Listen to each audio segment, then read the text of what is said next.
All right, so here's my presentation for the AIGA Data Driven Artifact, which I called block breakers, as in creative block breakers. So I decided to make a set of cards designed to overcome common problems faced by designers from the 2019 AIGA POV document. And so the idea is that if you're having a problem, you can sort through the color-coded cards and pick one out that is solving your problem, or if you're just stuck and you don't know how to move on, you can just draw one at random and get a random card. And they are sorted by the 20 problems that were laid out.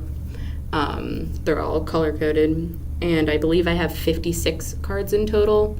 And so I decided that number because I have a card for each 5%. So the highest problem had 30% of designers face that problem, so it has 6 cards, and the lowest one had 5% of designers face that problem, so it only has the 1 card. So for planning, my plan was for it to be kind of more sketchy than it ended up being, with a lot more bright colors on the back, just showcasing here's all of the colors, and it ended up being completely black and white and gray in there. But I did stick to the idea of having just splashes of color.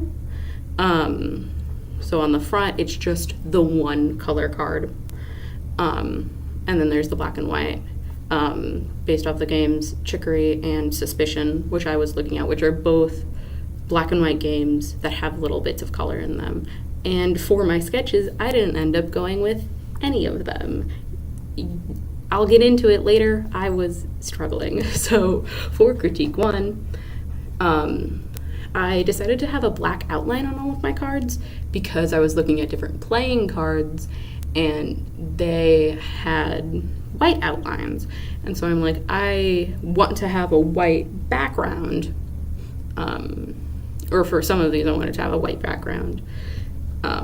So then they weren't too dark, but then the black outline that playing cards the white outline the playing cards usually have, replaced with that black outline, made it look caged in, which I don't really like. And then also a lot of these are using pink because I found a branding sheet for, I believe it's a Baltimore AIGA branch that used pink as their primary color. But it just needed something more, some design element. The amount of color wasn't enough to catch the vibe that I wanted to go for. And also, I found out that they didn't have to be AIGA themed, so I changed that later. So here's critique 2. I was struggling. I had to leave and come back the next morning, which I don't normally do.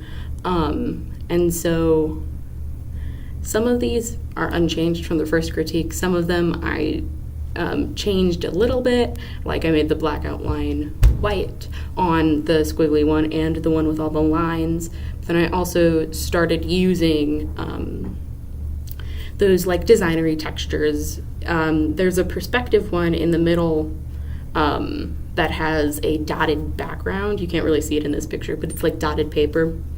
And then those dots are used to make those kind of perspective-y lines. And then the bottom left, you have I believe it's the Fibonacci spiral.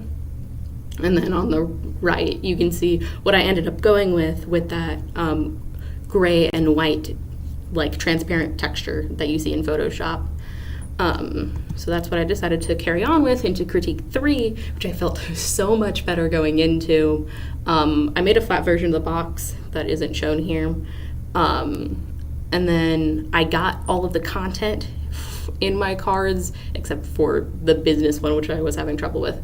But I found exercises for the problems, and I moved them from the Google Doc where I was collecting them into Illustrator. And I felt very good about this. It had most of my things done, which moves on to the final product. The first thing that I did this day was do a print test. So and then because of that print test, I changed some of the colors around that were harder to see. I also thinned the lines outlining the boxes because they were just drawing too much attention for a thing that did not need it.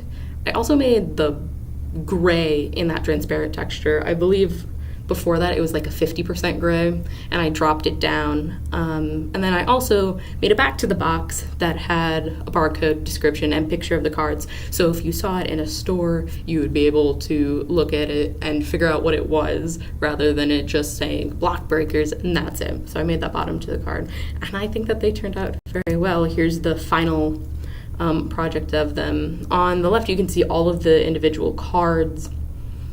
At the top left, you can see that Block Breakers logo and the back, what would be the back to all of these cards that are colored.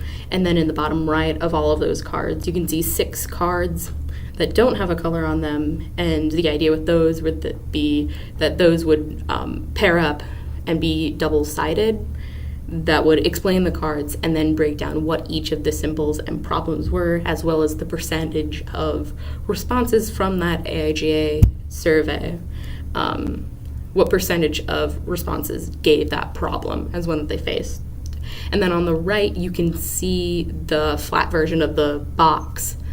And so it has that like back of the card design would be on the top of the box, and would have like a little front flap with that, with the transparent texture kind of wrapping around the box. And then on the sides, it would be white. And then on the bottom, it shows all of the cards, and then an explanation and the barcode. So that is it.